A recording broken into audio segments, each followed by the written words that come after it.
বাংলাদেশ ক্রীড়া শিক্ষা প্রতিষ্ঠান থেকে দেশের ক্রীড়াঙ্গনে ৩৯ বছরের গৌরবময় যাত্রায় যারা নিজেদের সাফল্যে আলো ছড়িয়েছেন তেমন ৫০ জন লেজেন্ডারি খেলোয়াড়ের নাম উন্মোচন করেছে প্রতিষ্ঠানটি।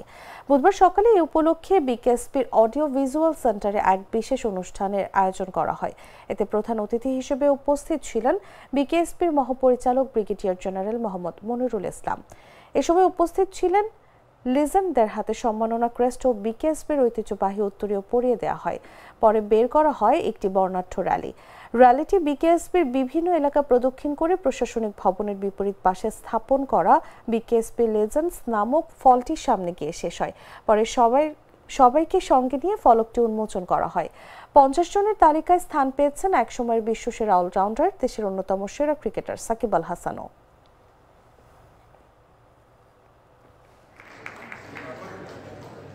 এটা অবশ্যই গর্বের, কারণ একসময় এখানে আমি শিক্ষার্থী ছিলাম।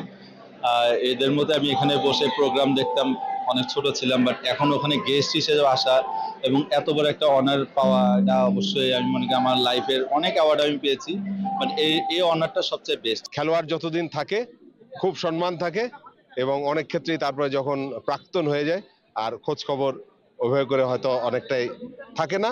এবং আমি কয়েকটা দেশে গিয়ে দেখেছি যে যারা লিজেন্ডারি প্লেয়ার তাদেরকে কিভাবে করে সম্মানিত করা হয়।